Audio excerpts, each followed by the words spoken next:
Welcome back to Alberta Primetime, and our nightly vocal point. Was Edmonton's recent bid to host Expo 2017 blocked by regional jealousy or by concern that it actually didn't make any fiscal sense? We're talking about this, part of a draft PowerPoint presentation at Canadian Heritage, which was uploaded online. You can see the second bullet is circled. Anchor or host in Western Canada could lead to a request for large-scale expenditures in Eastern Canada.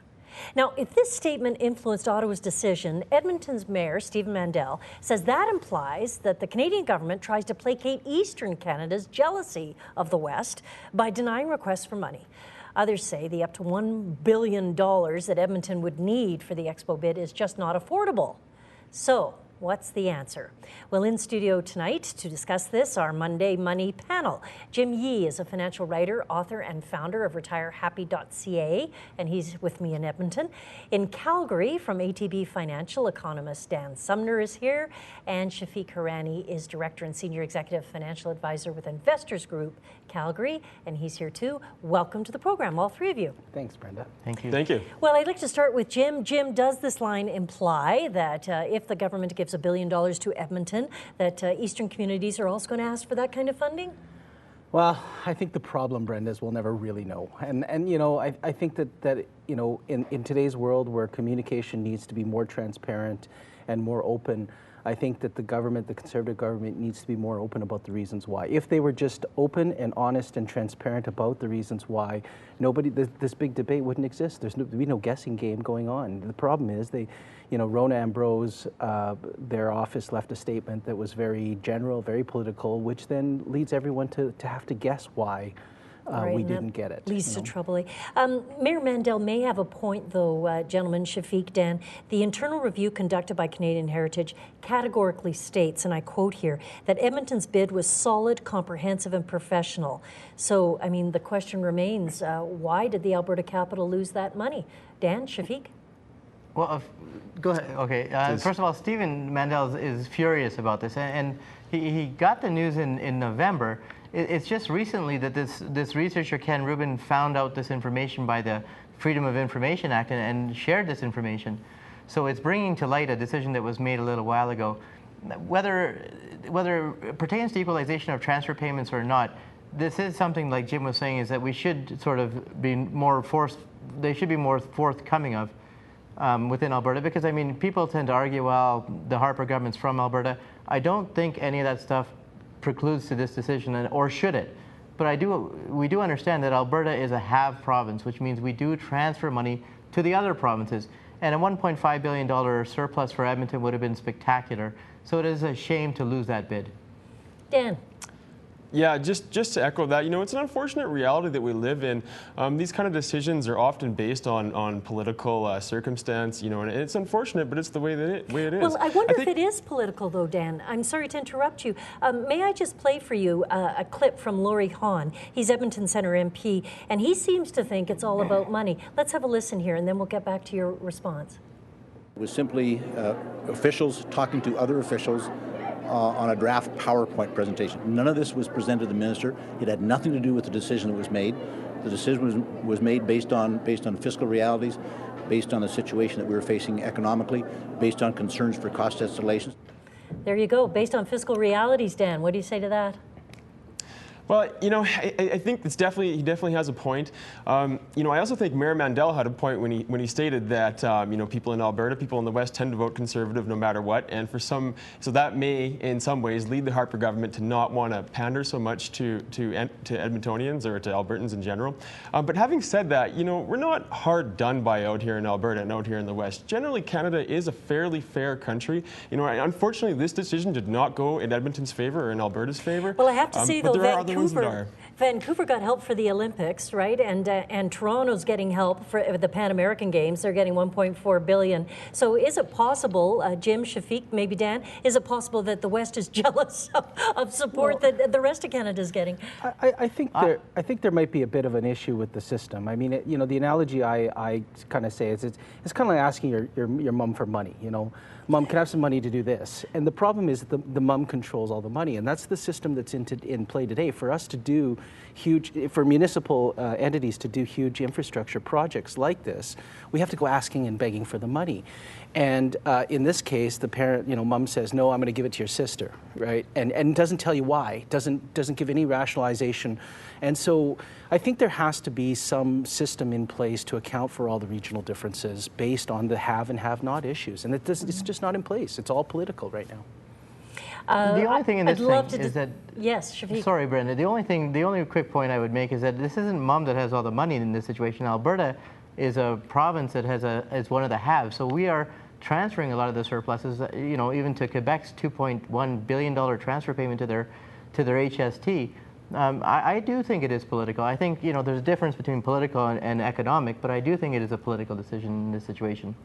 Well, it's fun to have the three of you weigh in on politics, and I'm gonna stay there and ask you some more questions just after the break. Calgary MLS sales are up despite warnings of a housing market burst. Some say the market is headed up despite being unaffordable, thanks to a desperation factor. That is, if I don't get my foot in now, then I'll never be able to.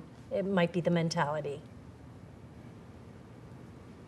Jim Yee, financial writer, author, and founder of retirehappy.ca is here, and Dan Sumner is here too, and so is Shafik Hirani, our regular Monday Money panel. Jim, do buyers sometimes rush the purchase when it just doesn't make sense for their personal finances? Well, I think the answer is yes, but hopefully they don't. I think, it's okay to be impulsive if you're buying a $80 pair of shoes, but when you're talking about a $200, $300, or $1,000 or more purchase, I would hope that people take some time and do some good research. And just remember that this pressure sales tactics has existed forever. I remember when I bought my very first home in 1991, $100,000 seemed like a lot of money, and everyone was fearing that the markets would go up, and so this is not new. So people just need to get their emotions out of it and do some research and really think that this is a long-term purchase, and if it's going to be a good, solid financial decision, that you got to take some time and think about all the factors, not just the short-term movements in the market. I think you nailed it about a good, solid financial decision. Just curious what you have to say about that, Shafik. Is real estate always a good, solid financial decision? Not always, but historically it is a good decision. I've been working in the financial services markets for about 18 years now, and most of the clients that I have that are rather affluent, they've done it in things such as real estate, such as the stock market, such as businesses. Real estate is definitely a core investment. Are we rushed right now? Yeah. Is it the younger people? Yes. Here's the concern I would have. If I'm trying to get into the real estate game, I'm looking at rates being low right now, so I'm going to buy now because rates are 2-3% to get a mortgage. Rates are going up, and that is going to hurt a lot of people. And real estate is very much like any other commodity. It's shaped by supply and demand, inventory levels of real estate, and immigration supplies. So there could be a shock to demand. Alberta's a little susceptible because Alberta's a little bit more psychologically based. So there's max exoduses and mass entrances. So these kind of factors all play a role. So like Jim was saying, you got to be a little bit more selective before you jump in with both feet. Yeah, and the statistics show, though, that Albertans are bullish on housing, Dan. I mean, they estimated June sales of single-family homes, for example. They're up almost 32% from just a year ago. And here you can see that both the main numbers in Calgary and Edmonton are high as well. Are they feeling confident? Are they overextended, Dan? What do you think? Yeah, the June numbers are really quite solid. Something to keep in mind, though, is that we're comparing this to June 2010, which was an abnormally weak month. So, I think although June of this year was quite strong, it's maybe a little bit overstated by that 32% figure. I think overall, people right now are fairly optimistic on housing. It's a bit of an interesting market right now. It's kind of got forces preventing housing. There's forces preventing housing prices from going up, but there's also forces preventing them from declining. And, so on preventing them from going high is the fact that we just went through a housing boom in the mid-decade. And so valuations are already fairly high. But stopping them from going down is the fact that the economy is fairly strong, wages are growing, and employment is growing. But I guess keep an eye out for those interest rates that are coming up, right? Well, yeah, I Absolutely. mean, yes and no. I don't disagree with Shafik's comments about interest rates, but I mean, we've been fearing rising interest rates for how long now? So this is not new information. At the end of the day, we're debating something we can't control nor predict. And what I tell people all the time is, look, focus on the things you can control. Make sure you're into a house where you can afford the payments, and you can afford payments if interest rates go up 1%. And make sure you can afford the property taxes and the maintenance on the house and all of these things, because that's what you can ultimately control. Interest rates, none of us know what the future is going to hold. We can all have our guesses. We don't know what housing prices are going to do.